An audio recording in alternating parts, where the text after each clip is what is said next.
जीव हमारी जाति है, मानव धर्म हमारा। हिंदू मुस्लिम सिख ईसाई धर्म नहीं कोई न्यारा।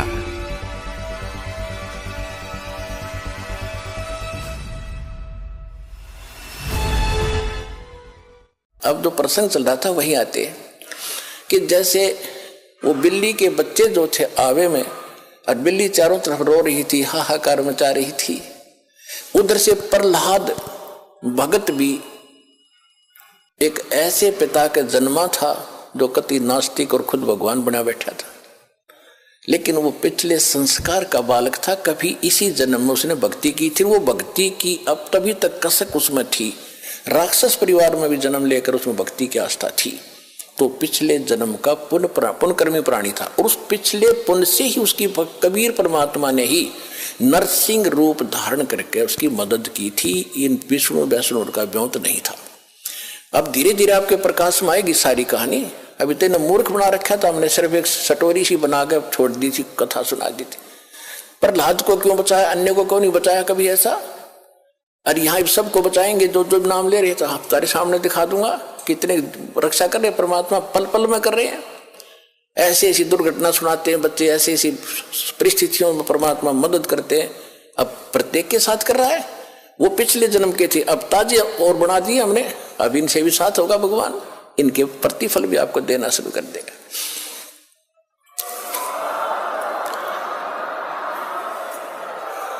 तो प्रहलाद कच्चा पक्का था। प्रहलाद के पिता ने बचपन से तो भगवान की भक्ति करता था, लेकिन विष्णु का पुष्प जैसे भी सुना ज्ञान किसी ऋषि से, नारद जी ने उसको गर्भ में शिक्षा दे दी थी, जो वो गर्भ में था मां के।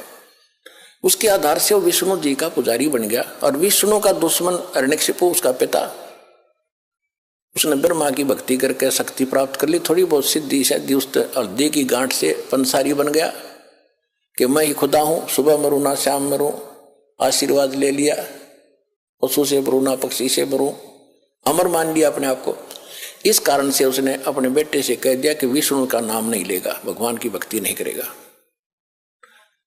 अब वो कुछ उसको क्या किया कि एक सांडा और मुर्का नाम के दो भाई थे ब्राह्मण, वो आचार्य थे, गुरु थे, जो उस प्रहलाद को और वहां के अन्य ब्राह्मणों के बच्चों को पढ़ा करते। ये खुद भी ब्राह्मण था, हिरण्यकशिपु। तो प्रहलाद को उनके पास भेज दिया कि तुम इनको पढ़ाओ और मेरे को भगवान इसके अंदर दचाओ।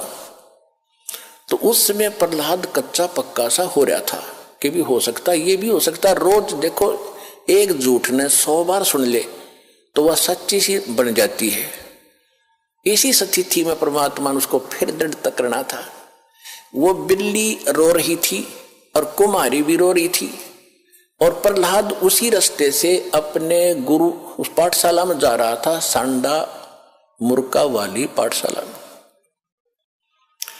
जब वह माई रो रही थी, बिल्ली का तो उसने नहीं ध्यान दिया क्यों रो रही है। उस कुमारी से पूछा कि माई क्यों रो रही हो आप,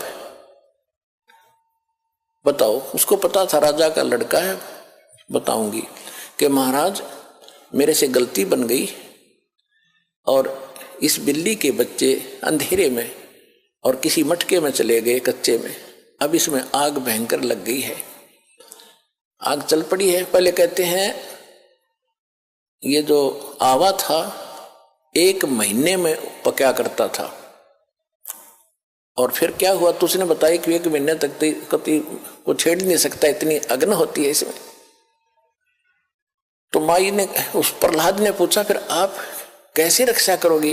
कि भगवान करेगा, अब मनुष्य नहीं कर सकता, अब जीव नहीं रक्षा कर सकता, अब तो राजा भी नहीं कर सकता। राजा मान ले सैनिकों को बुलाकर मटके तो बुझा सके, मटके निकाल सके, लेकिन वो तो मर लेंगे, इतने एक का जल में मर जाएंगे वो बेचारे। तो भगवान ही बचा सकता है। क्या माई भगवान विष्णु जिससे भी भगवान है, यानी क्या माई भगवान इतना ताकतवर है कि वहां भी रक्षा कर देता है? कहां बेटा। हाँ महाराज, परमात्मा इसीलिए कहते हैं।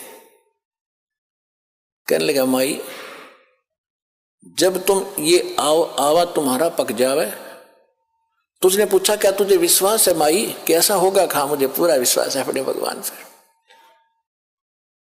तो उसने प्रहलाद ने कहा कि जब तुम्हारा ये आवा पक जावे, ये किल भट्टे मटके पकाने का भट्ठा, उसको आवा बोलते हैं, पूजा आवा, तो जब ये पक जाओ तो मुझे बुलाना, उसके बाद इसको खोलना, और यदि ये बच्चा जीवित पागे तो मैं भी इस भगवान के अतिरिक्त किसी को मानूंगा नहीं, किसी की भी, और नहीं तो माई खबरदार आज के बाद तूने राम का नाम यहाँ पर ले दिया, मेरे पिता का नाम लिया करो।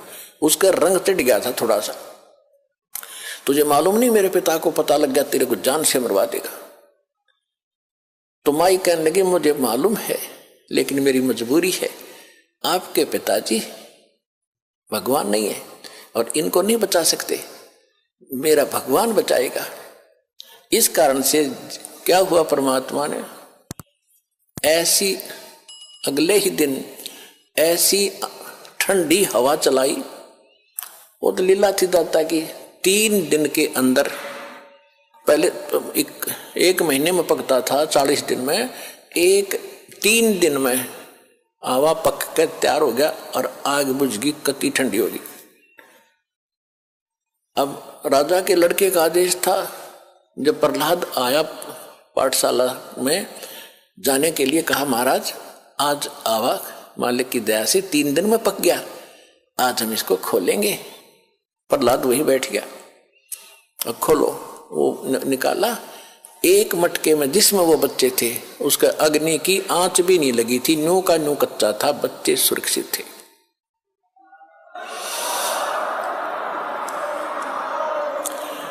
तो उस दिन से प्रहलाद को दृढ़ विश्वास हो गया कि सचमुच भगवान ही कर सकता था, मेरा पिता यहाँ कोई का कोई रोल नहीं था, तो बेशक राजा है और बेशक ये भगवान कहता। तो उसके बाद सांडा मुर्का को भी उसने कह दिया था कि गुरुदेव आप गलत गाइड कर रहे हो, मेरा पिता भगवान नहीं है, भगवान तो भगवान ही होता है, मैं उसी की भक्ति करूंगा। उसके बाद फिर पिता पुत्र की ठनगी थी, हाय हाय, पावेगा अपना किया रे, भोगेगा अपना किया रे मन तू, पावेगा अपना किया रे, भोगेगा अपना किया रे। प्रहलाद पैज परवान करी है, धर नर सिंह अवतारे। प्रहलाद पैज परवान करी थी, धर नर सिंह अवतारे। दीन दयाल दया कर उतरे, एरना कुछ उदर वेदारे, मन तू पावेगा अपना किया रे, भोगेगा अपना किया रे। गरीबदास साहिब जी को परमात्मा कबीर जी मिले थे, गांव छुड़ानी, जिला झज्जर, हरियाणा में। ये किसान थे, जाट थे, खेतों में बहुत बड़े लैंड लॉर्ड थे, 1500-1600 एकड़ जमीन थी, और वहां अपने ही खेतों में पाली गए हुए थे, गौवें चरा रहे थे। वहां सतलोक से परमात्मा अपने विधान अनुसार कबीर जी जिंदा महात्मा के रूप में आकर उतरे थे। वहां एक कंवारी गायों का दूध पिया था दाता ने, कबीर भगवान ने अपने आशीर्वाद से कंवारी गाय ने दूध दिया बछिया ने, और वो पिया था, वहां का दूध नहीं पिया था। फिर गरीबदास जी को प्रथम मंत्र देकर सतलोक लेकर गए थे, सारा कुछ दिखा के गरीबदास जी को वापस छोड़ा था, पूरे ज्ञान योग से परिपूर्ण कर दिया था। तब उसने कहा था कि प्रहलाद पैज परवान करी। प्रहलाद ने तो दृढ़ता कर ली थी, प्रतिज्ञा कर ली थी कि मैं भगवान की भक्ति करूंगा, हिरण्यकशिपु की नहीं करूंगा। बाप तो है लेकिन भगवान नहीं है। कहते उसकी जो पैज थी, प्रतिज्ञा थी, उसको परवान करना, यानी उसको सिरे चढ़ाया, उसकी रक्षा की, उसको सफल बनाया। और दीन दयाल कबीर भगवान दया कर उतरे, वहां से अवतरित हुए ऊपर सतलोक से, और हिरण्यकशिपु उदर विदारे, हिरण्यकशिपु का पेट पाड़ के आंत काट दी बाहर, नरसिंह रूप बना के। अपनात्मा ये है तत्व ज्ञान। अब धीरे धीरे आपका कत्ती देखो, वो जूठा फेट हो रहा था, वो तो नकली पेंट था, अब ये रेग मार लगा रहा दास साथ में, और ये असली पेंट ही बोगा अपने, और ये कभी नहीं उतरेगा, ये फेड भी ना होता फिर सदा एक सा ही रहेगा।